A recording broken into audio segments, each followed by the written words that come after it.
All right, welcome back to the show. I am here with Dr. Mike T. Nelson. Thanks for joining me today, Dr. Mike. Hi, how are you doing? I'm pretty good, pretty good. How Good. are you? Doing good, doing good. Just got done training in my garage here, so it was good. Yeah, good Awesome. session. Yeah, we're in this weird time right now, so it's, all the training and like I have my adjustable dumbbells here and making it work, but Oh, that's it's good. weird times. Yeah, definitely, for sure. So do you want to give our listeners a little bit about your background, kind of how you got into the whole nutrition and fitness space? Yeah, I mean, I think I started off just like most guys going to college. I'm 6'3", so I weighed about 156 pounds at that time, and I'm like, oh, maybe I should lift weights. That might be a good idea. And I remember being all excited for like the first like official class that I did. I did my undergrad at St. Scholastica in Duluth, Minnesota. And I took a class for FIAD electives on weight training. I was like all excited, and I get there, and it was, I don't remember, it was one of the sport coaches, and he's talking to everyone on day one. He's like, all right, so a lot of you here are here to exercise and lift weights. Some of you, looks like you may need to lose weight. And he's like, and holy crap, some of you, and he points at me, need to gain weight. I was like, oh, thanks for pointing me out there. And then he proceeded to leave us with the TA and left. He's like, oh, just check into the weight room and do some stuff. I'm like, well, that didn't teach me anything at all, actually. So kind of floundered through all that stuff and eventually found stuff that worked. And I did, my undergrad was a Bachelor of Arts in Natural Science. So I got to take classes like anatomy and physiology, where we actually used cadavers. It was one of the few colleges for an undergrad program you could actually do cadaver work. So that was great. Decided, I'm like, well, not really sure what I wanted to do. So I went to Michigan Tech University and did 2 years there, postgraduate. Did another 2.5 years there for a master's in mechanical engineering. I ended up doing more biomechanics, and then my research was more on heat transfer. So I literally made a computer-generated model of a big microwave transmitter that zaps a bunch of monkey heads, which is kind of bizarre. It later got declassified that the military wanted to build their own ray gun, which is called the active denial system. So it's this big, huge transmitter in the gigahertz range. You point it at a crowd of people, and it feels like your skin is being burnt by a light bulb, because the penetration depth is about 1 millimeter, and a lot of the sympathetic nerve endings are at the end of your skin. So the model I generated was to see if there's any deep tissue heating effects with that. So they use it for kind of non-lethal crowd dispersion, which was interesting. At the time, I didn't know what I was working on. And 5 years after I finished, my advisor sent me a little clip from the paper that says, military declassifies ray gun. He goes, oh yeah, by the way, this is like your master's research. I was like, really? He's like, yeah, it was so classified, we couldn't tell you it was classified. I was like, Wow. oh, that's interesting. So left that, so I was never going back to school after 8 years. I started working for a medical technology company in cardiovascular, pacemakers, defibrillators. Worked there for about, this is like 12 years. I decided to go back to school again to do a PhD in biomedical engineering. I did 5 years in that. Dropped out of it because I didn't want to do any more math. The class that I dropped out of was an MRI class. And I'm sitting in there with like freaking PhDs in physics and electrical engineering.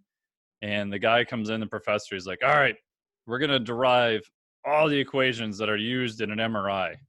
I'm like, oh my God, like you got to be kidding me. And he starts drawing stuff on the board. And I had a minor in mathematics at that point, and I don't even know what he's writing. So I poked the guy next to me who's a PhD in physics. I'm like, hey man, do you even know what he's writing on the board? He's like, no, and just keeps writing furiously. I'm like, this is bad. So dropped out of that, actually. Went over to exercise physiology, and that took me about 7 years to complete that. Ironically, the first day I get there, my advisor is like, all right, we got 2 new projects. One's on heart rate variability and one's on metabolic flexibility, but they both involve a lot of math. And he looks around the table and he points at me. He's like, hey, you new math boy, whatever your name is. He's like, these are your projects. I'm like, oh man, you gotta be kidding me. That was about 13 years ago now, I think. is when I started that. So Wow. finished that, published some research in there. I started training clients in 2006 officially, and did that in person for a while. Did the standard thing, worked in gyms, and eventually transitioned people to my garage because the place I was working filed bankruptcy. Ended up training people out of my garage for a while, and then about 5 years ago, moved most people online.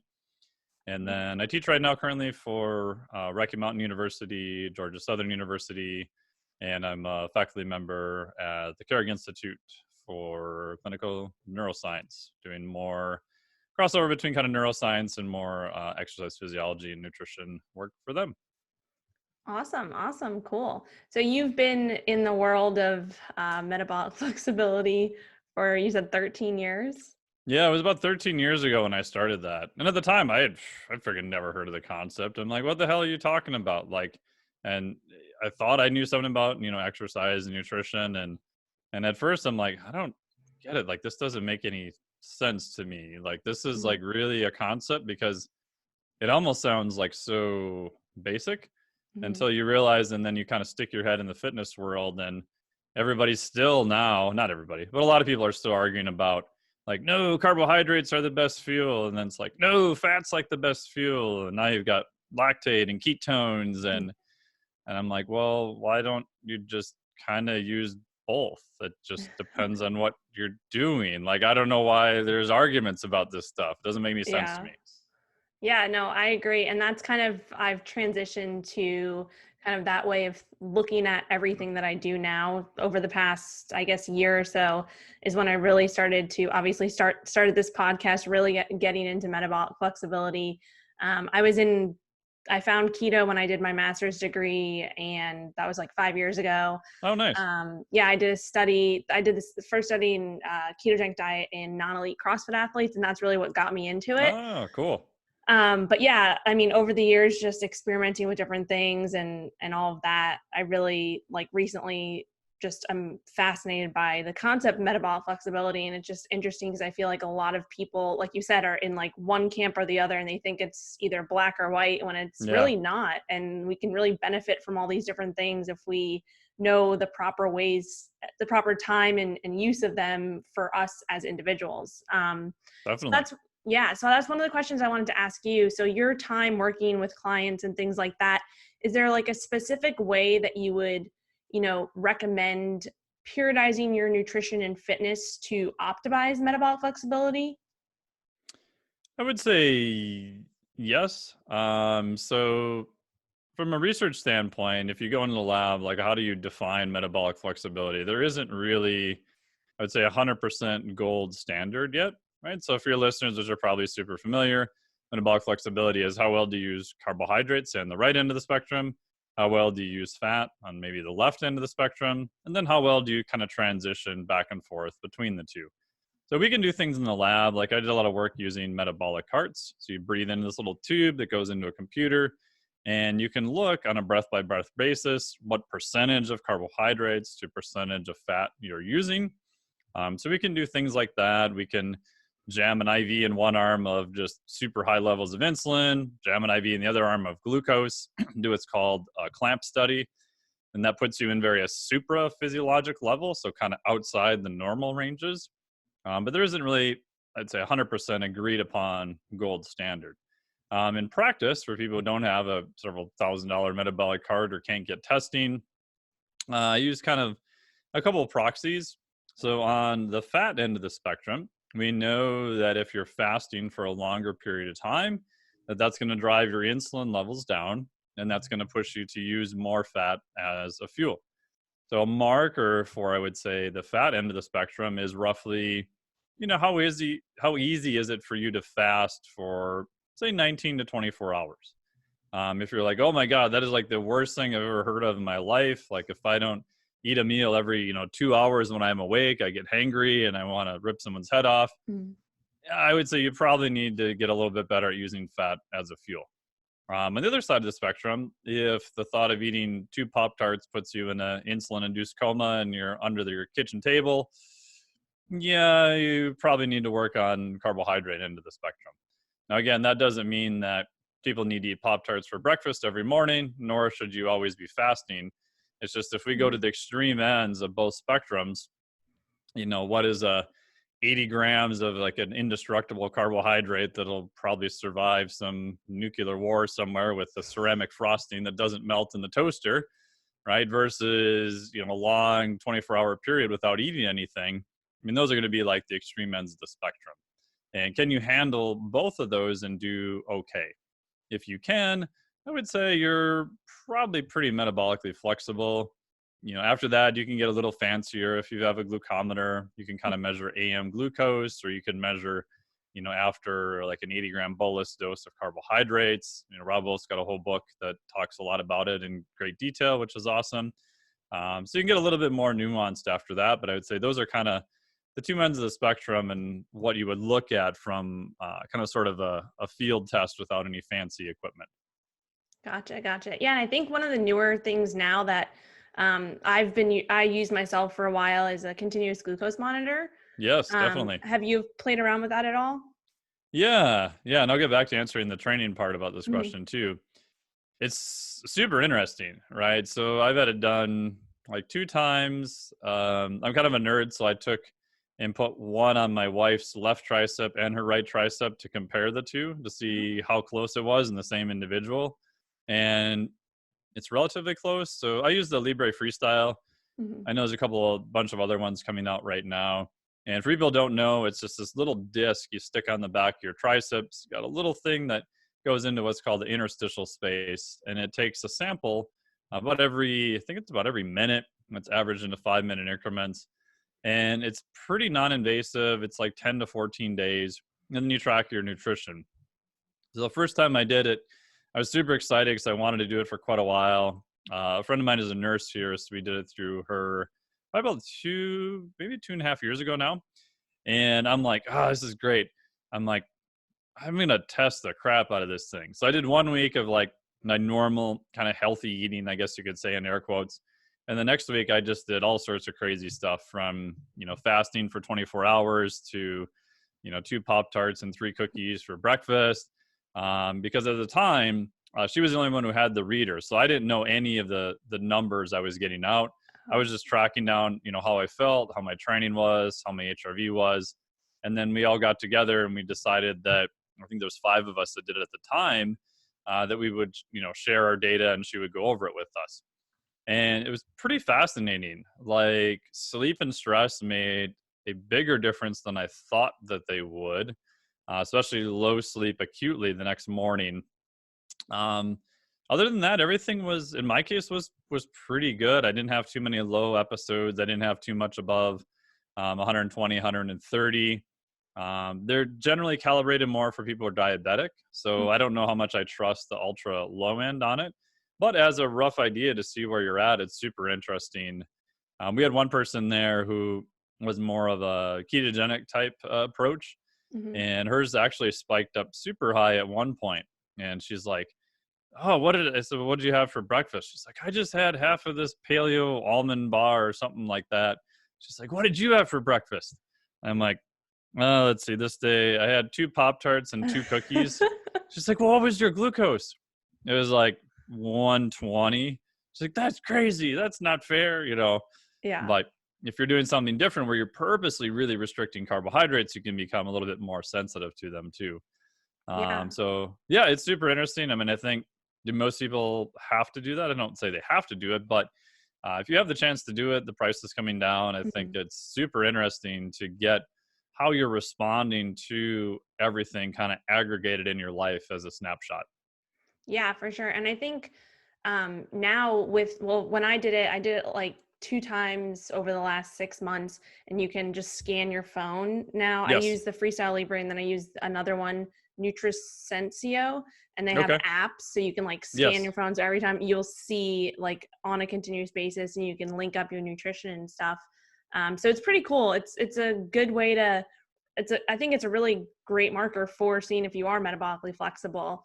But I want to get back to what you said about the person who was strict keto, right? And they had a spike. So that's something that over the years, like as I mentioned, you know, getting into the whole metabolic flexibility for myself, I was strict keto for a while. Oh, Um, and a lot of the people listening to this podcast are probably in that camp too. So I kind of want to ask you what your opinion and kind of your experience with keto and what you think about potentially being chronic keto for a while, if that can lead to metabolic inflexibility in itself. Can you talk a little bit about that? yeah, that's a really good question. So that's probably like the second most often question I get is, should I do a ketogenic diet? Right. Which is a fair question. So my first question back to them is, well, what's your goal? Right. So my first thing in my head, and I actually got so many questions on this, I created a little flow chart that says, should you do a ketogenic diet? And it kind of walks you through.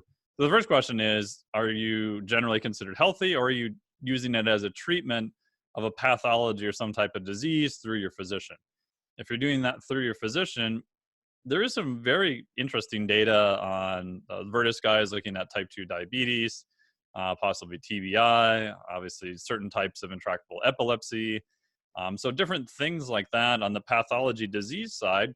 There's some very fascinating research, and you can make an argument that a ketogenic diet may be beneficial in some cases, again, under the physician guidance.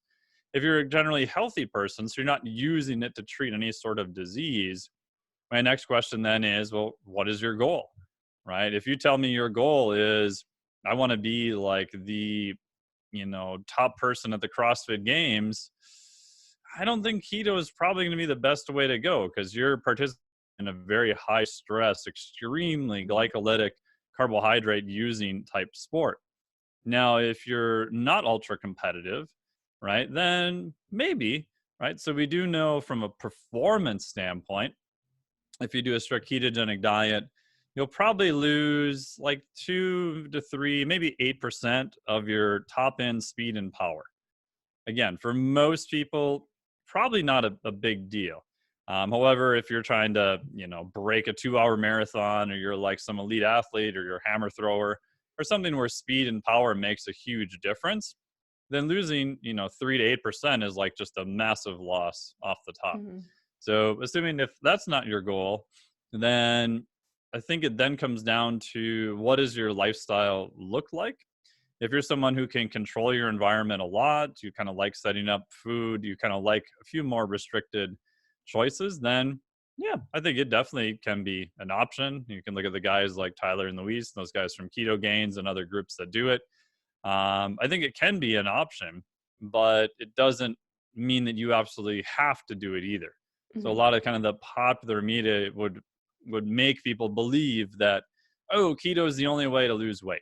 Like, no, there's lots of ways to lose weight. Is keto potentially an option for that? Yes, potentially.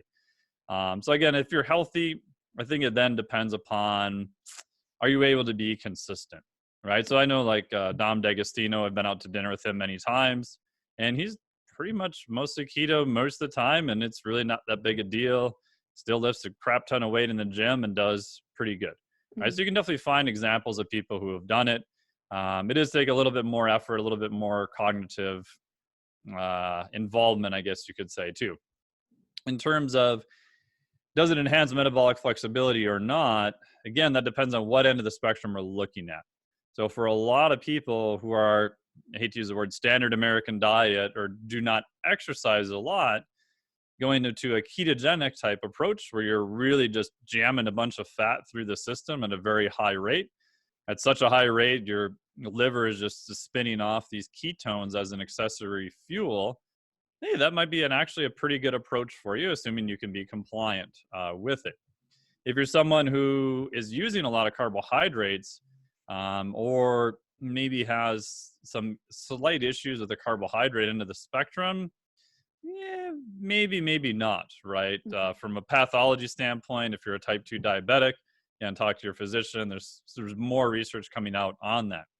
But if we look at physiology and go, okay, I'm hardcore keto man or woman, and I've done it for 9 months, I'm very keto adapted. The trade-off with that is that you will have a harder time taking in carbohydrates as a general statement. Why? Because if you think about what's going on, let's say just at the muscle level, right? So the muscle is kind of this very big metabolic sink. It's probably one of the most active organs in the body, at least something that we can control. So if you're on a ketogenic type diet, you have very, very low levels of carbohydrates coming in. So glucose is not in a big demand or supply coming around, assuming you're not doing a lot of intense exercise. So normally that's okay, right? Because your liver is converting off a bunch of ketones. The ketones go up to the brain. Ketones can be burned pretty efficiently as a fuel. However, the brain still likes to use glucose and really wants to keep all the glucose for itself. So what it does then is it actually makes the muscle a little bit more insulin resistant, meaning that it's harder for carbohydrates and glucose to flow into the muscle. And this is called a non-pathological insulin resistance at the muscle level, which is way more terms than anybody cares about. But it's non-pathological, meaning it doesn't mean that you have a disease state. What it's doing is it's changing the preference in your body of where glucose goes. Because if your brain says, aha, I can make the muscle more temporarily resistant to glucose, I'm in essence sparing the glucose for the brain. There's not much glucose floating around, and I'm a big greedy brain, and I want all the glucose. So that works fine as long as you stay in a ketogenic state.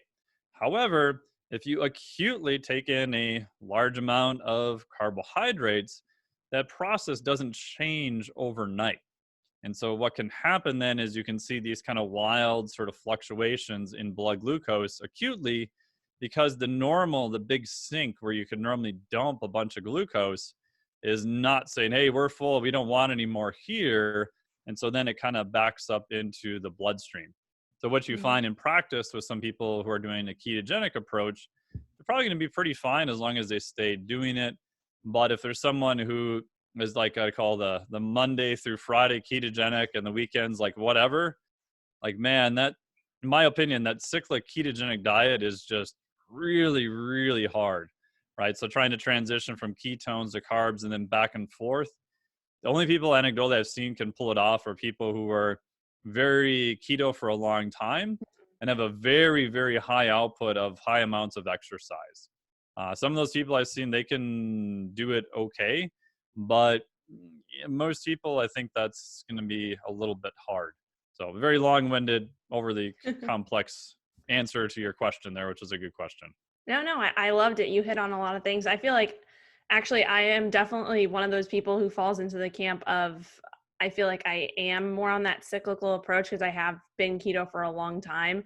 And then when I did start to introduce carbs, it was like a shock to my system. It wasn't, I had to get used to it again.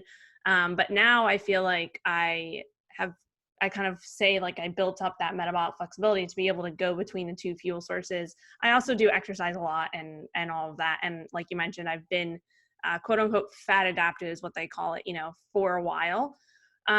So in terms of one other question in terms of carbohydrates, is there like down regulation of certain enzymes for your body kind of being able to uptake those carbs? Can you talk a little bit about that? Yeah, that's a good question. So the main change physiologically from an enzyme standpoint is an enzyme called PDH, or pyruvate dehydrogenase. And all listeners need to know is that that's kind of the gatekeeper to what's called glycolysis, or just this high-end carbohydrate metabolism, right? So remember before I said you have a loss of about 3 to 8% of power. And that's because on a very low carbohydrate diet, very high fat, ketogenic type approach, that enzyme changes. And even though you may replete that amount of carbohydrate, the increase in speed and power doesn't come back right away. So if you look at through the history, so initially when I got into metabolic flexibility, I'm like, okay, athletes, marathon, running relatively fast. I'm like, we need to make them fat burning bastards, right? They just need to burn as much fat as possible. Their fat burning system is not up to par. If we do this, we're going to create some freaks and they're going to break all sorts of records. And you go back in like to the 80s, and even before Jeff Volek's FASTER study, that there was a fair amount of research done on that. And what they found was, oh, like in terms of winning races, they didn't create any freaks. They're like, oh man, okay. Well, what did we miss? Okay. Like, how fast are they running? So let's put some equipment on them. Let's measure how fast they're running. Great. Oh, wow. They're using a lot of carbohydrates. Oh, wait a minute. So then they thought, aha, if we think metabolic flexibility is the way to go, we're going to fat adapt them first, and then we're going to give them a whole bunch of carbohydrates before they race. They'll be able to use high levels of fat. They'll have carbohydrates on board. Woohoo! We're going to create lots of freaks. This is going to be awesome. So they did that, and then no freaks. Like, oh man, like, well, what happened? What's going on? They're like, aha, I know what happened. We did not give them enough carbohydrates. We didn't do a muscle biopsy to stick this needle in their leg and pull out muscle and see how much is stored as glycogen. So they do that. Oh, wow. A lot of it is stored as glycogen. Aha, we repleted their glycogen. Ooh, lots of freaks. Nope, no freaks. Like, what the hell? What's going on? And then they realized that even though you may paradoxically have high levels of muscle glycogen or normal levels of muscle glycogen, so stored carbohydrates in the muscle, you lost some of that glycolytic, that carbohydrate machinery in order to process and to burn and oxidize those carbohydrates. Right? So Peter T has described it as, imagine you've got this massive semi-tanker truck that's pulled over on the side of the road because it ran out of gas, right? It's got a huge, like thousands of gallons of gas in the back of the tank to deliver to the gas station, but there's no access from the small tank to the back one, right? So you had all this carbohydrate on board. Could you use some of it? Absolutely. Could you use it to the highest degree to create enough speed and power? No, you're losing about 3 to 8%. So once they figured that out, they're like, oh, and then they did some other studies and found that for ultra high end, even elite performance of a marathon, it's almost 100% carbohydrate metabolism, again, at the elite level. Mm-hmm. So can you replete carbohydrates and have muscle glycogen come better? Yes. Does that mean acutely your performance may be better? Paradoxically, no.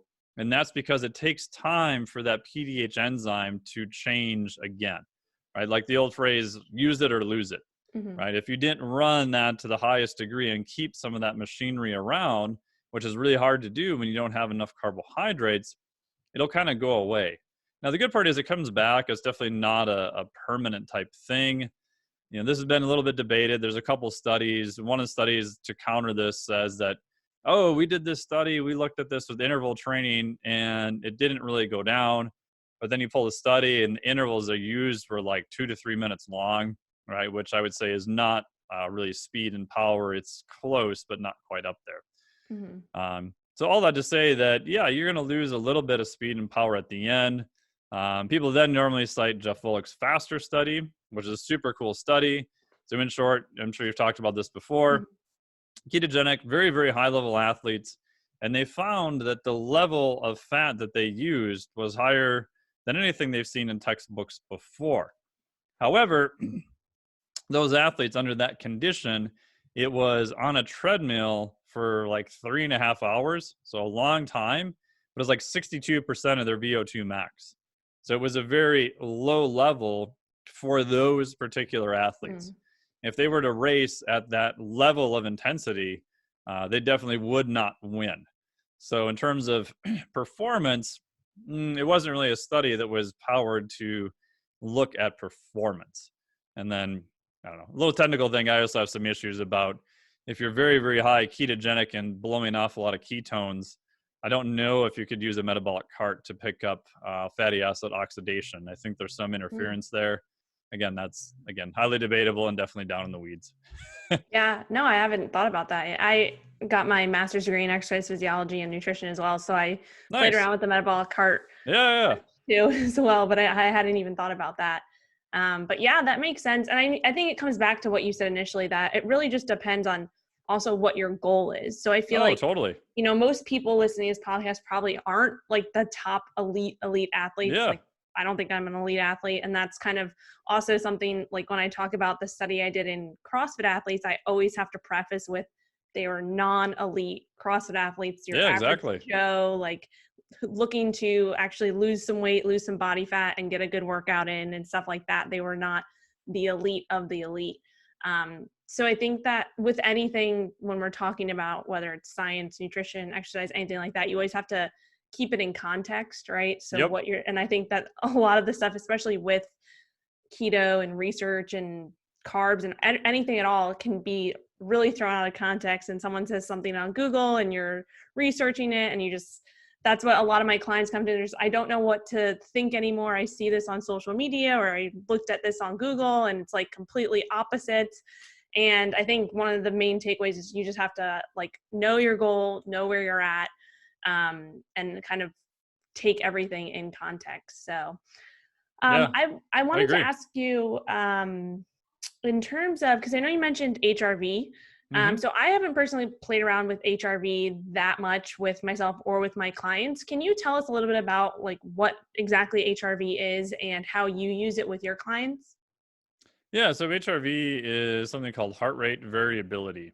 So normally we can look at heart rate and get an average heart rate. This is kind of going the next step down in terms of analysis. We're looking at how much of a change of heart rate in just these tiny, tiny millisecond ranges from one beat to the next. And what this tells us, if we do what's some fancy math called a variability analysis, so not necessarily looking at the average, but doing a variability, some more advanced math, it'll give us a status of our autonomic nervous system. So the autonomic nervous system has two branches. One is the parasympathetic, which is like the brake on your car. If I push down on the brake of my car, the car is going to actually slow down a little bit more. So paradoxically, pushing harder on the brake, increasing parasympathetic tone, or what's called vagal tone, causes your heart rate to actually go down. So parasympathetic, it's kind of like the rest and digest arm of the autonomic nervous system. The sympathetic side is more the stress side, kind of like the gas pedal of your car. They push down on it harder, the car is going to go faster, heart rate is going to go up. So when we do an HRV analysis, we're looking at what is the balance between the two branches, the parasympathetic and the sympathetic side of the nervous system. And since most of my clients are online, I do some testing and some stuff here, but most of my clients are online. It gives me a really good way of looking at what is the cost of all the exercise that they're doing. Because I don't have the luxury of seeing them in person. I don't get to see them walk in, where they're looking, what their breathing patterns are, what their posture is. I still do this here, but I used to do it all the time.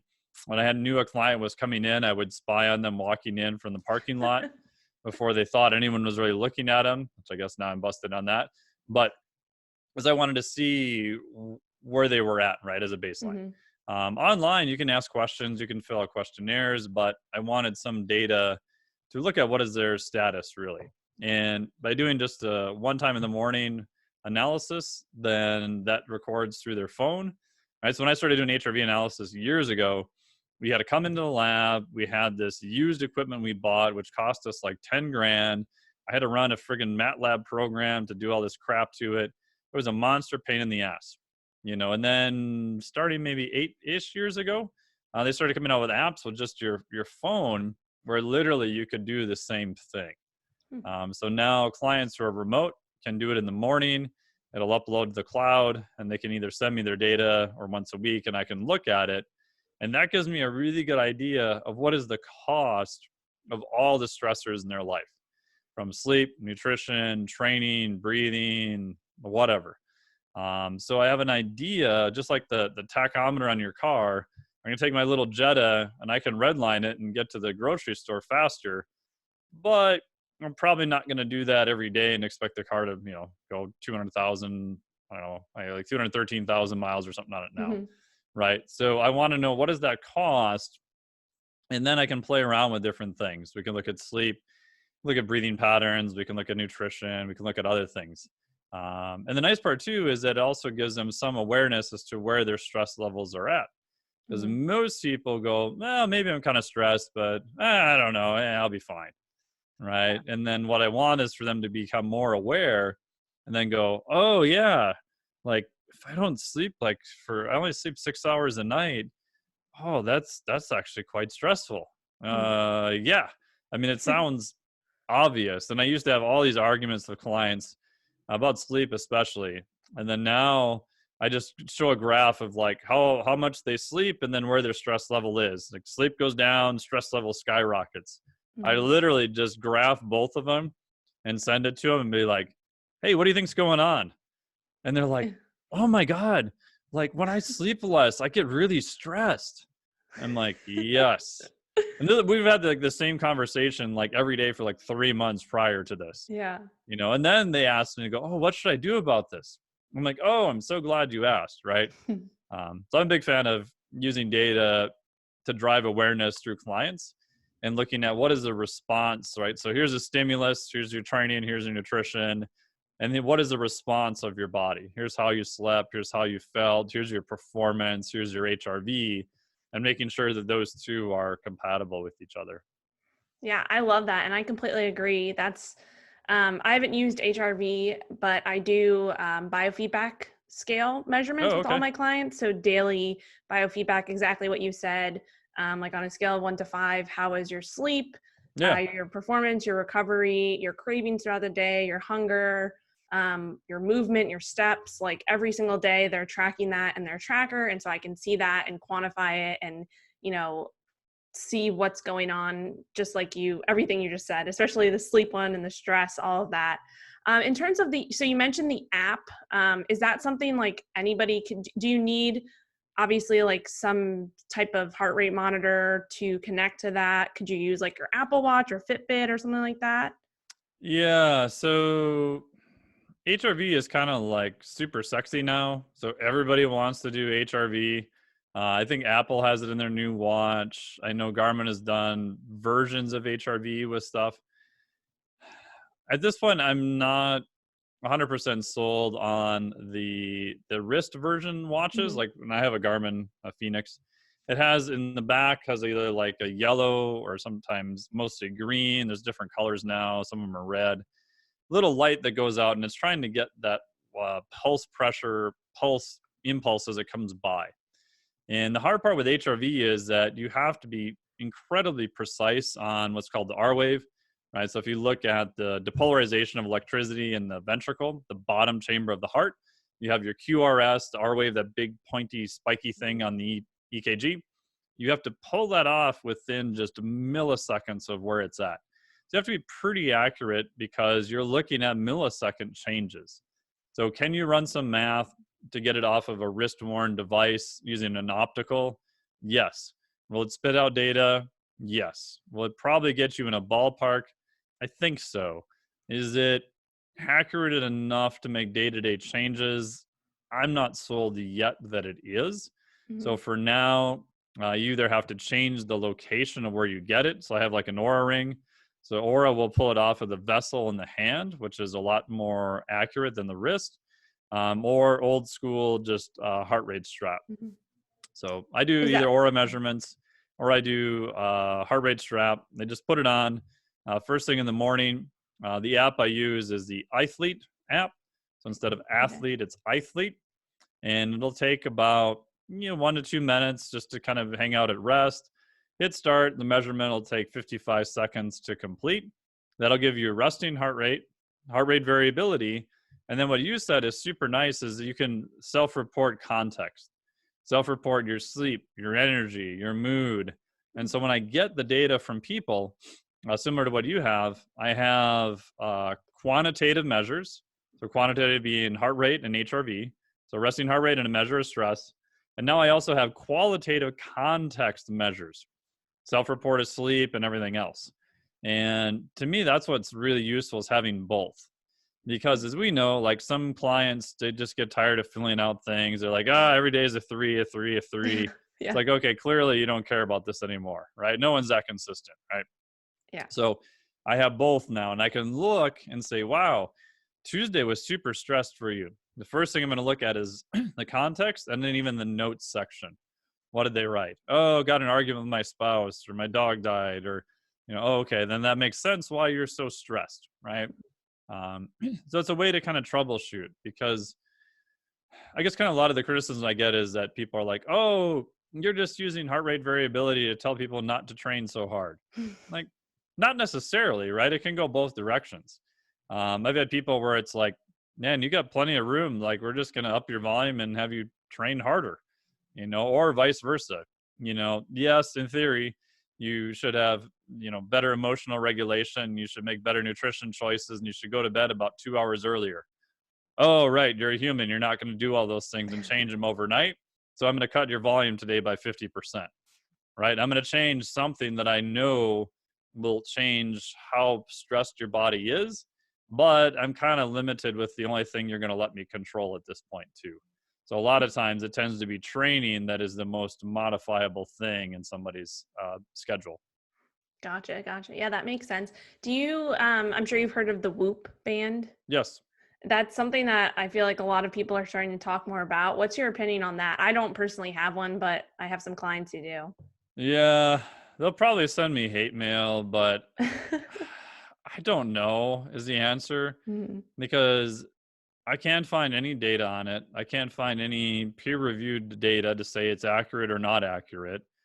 I've emailed them a couple times, and I don't know what algorithm it uses to pull HRV. It's going off of the wrist, which makes me historically a little suspect. So I don't know.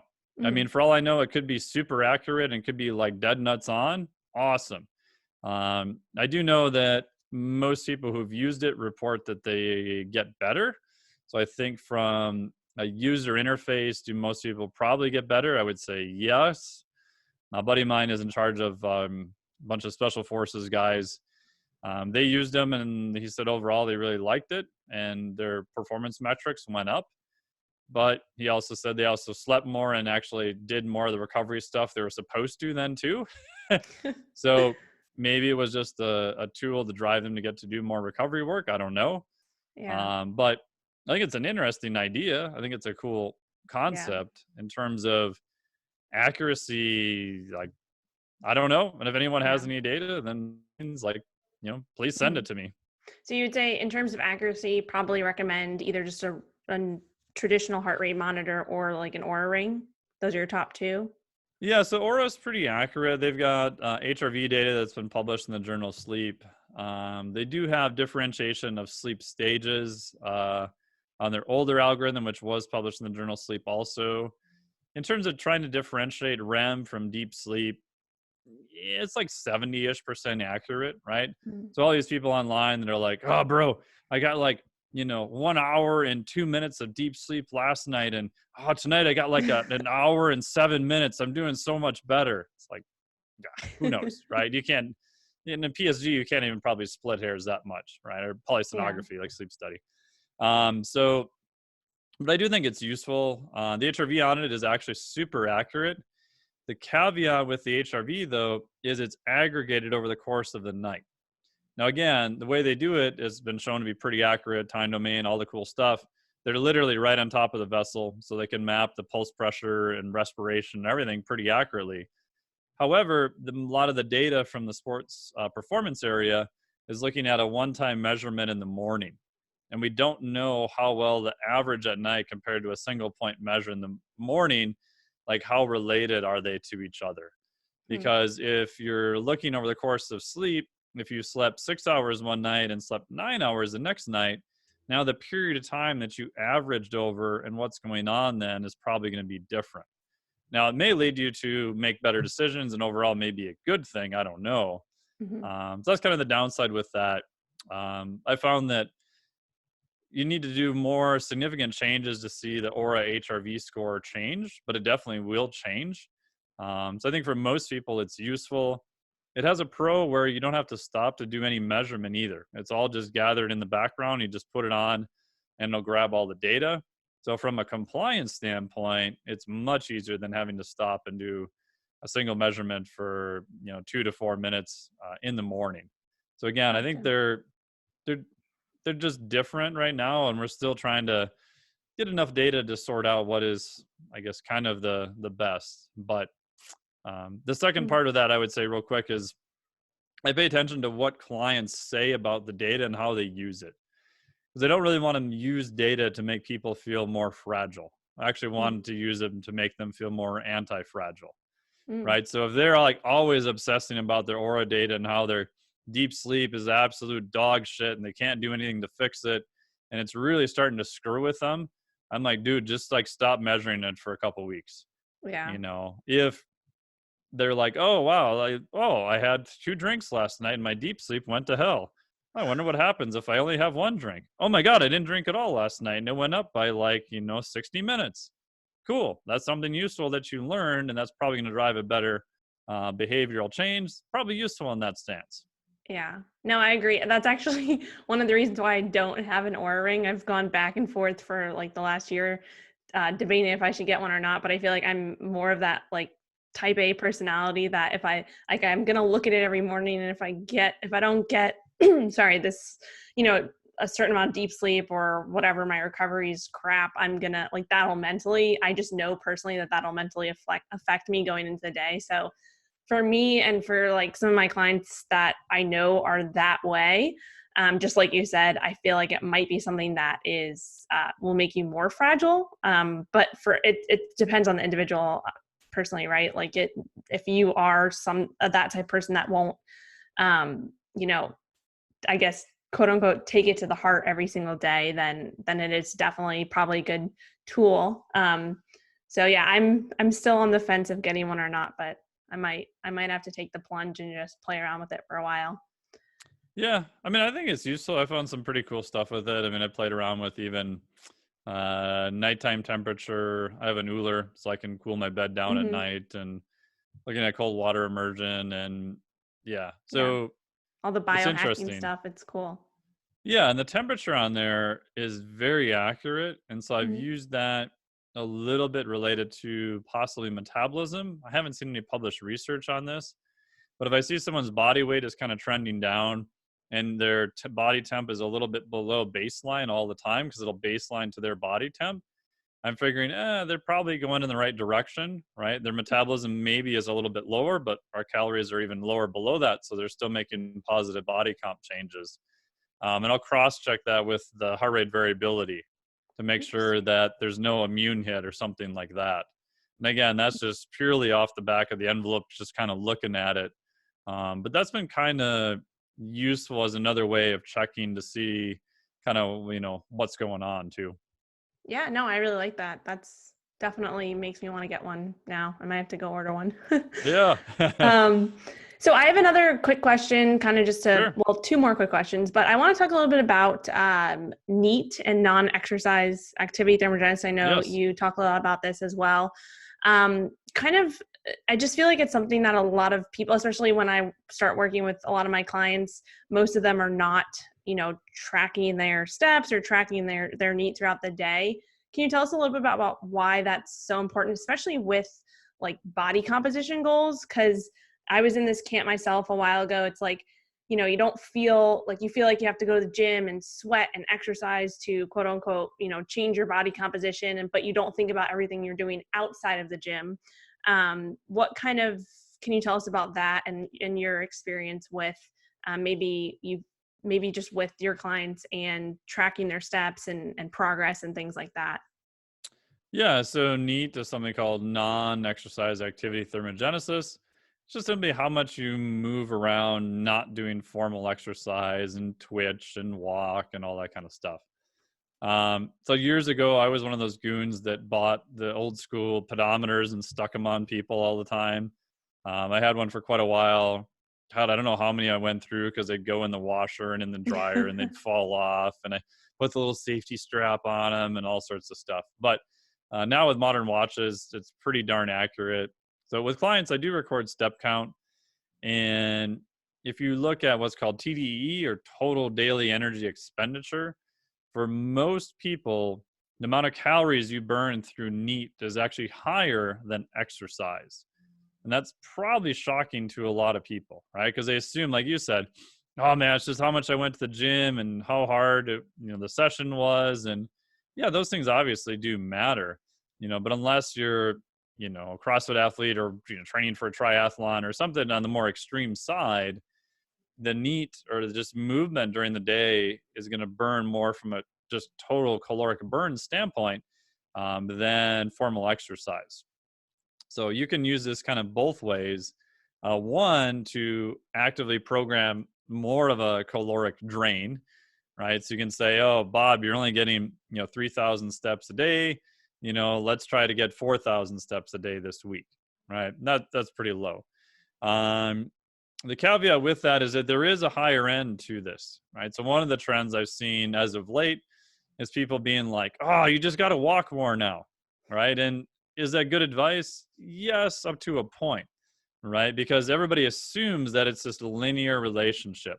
If I go from 5,000 steps a day to 10,000 steps a day, man, I must double my caloric burn. Oh my gosh, if I go from 10,000 steps a day to 20,000 steps a day, wow, I must really just be burning a ton of calories. And the reality is, yes, you're going to burn more calories, but it's not going to like double your fat loss results either. This is a researcher called Ponzer. And at some point, like maybe around 15,000 steps, the curve just kind of flattens out, right? So yes, is more movement good? Yes. But within reason. Mm-hmm. And then I got this from Alex Vieta, and I've done this too, but he's talked a lot about it. You can look at NEAT as also the end of the feedback loop, right? So we know if you take an extreme example of like a bodybuilder or a physique competitor who's trying to get just super, super lean to step on stage in their little half naked banana hammock type thing, they'll be the first people to tell you that when their calories get super low, like doing anything is just a massive amount of effort, right? A buddy of mine, Eric Helms, was saying that he would give a lecture, and normally he would just stand there and give his lecture, but like during contest prep, he's like holding on to the board. He's like, I'm basically using the board to like hold myself up, right? So his body is saying, screw you, we don't want to be this, ultra silly lean. So we're dramatically going to cut how much movement we're doing. So if I am not have someone at a set number of steps per se, and they're averaging, let's say 8,000 a day, and all of a sudden they're hitting like 5,000 a day, oh man, maybe I was too hyper aggressive with probably cutting their calories, right? Because their body is trying to conserve some of that movement also. Mm-hmm. So you can use it both directions. You can what I'll do is figure out kind of where they're at. Most people, I want them to hit, 8 to 12,000 steps a day, somewhere around there. And if they're at, let's say 12,000 steps a day, so they're on the higher end. Okay, now we're going to start pulling calories out a little bit. You want to get leaner.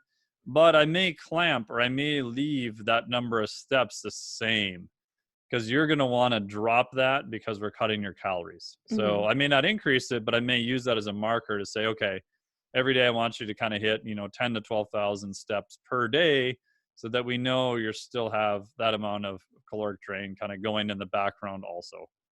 Yeah, for sure. That makes sense.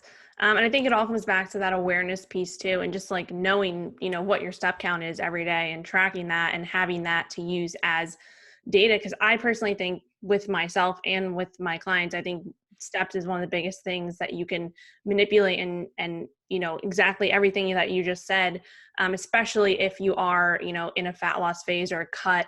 And we know like NEAT is a big aspect of metabolic adaptation. And like you said, you subconsciously just stop moving or stop fidgeting and you can't, you don't even notice it. It's subconsciously. Yeah, unconscious. Or unconsciously, subconsciously. Same thing. One of those words.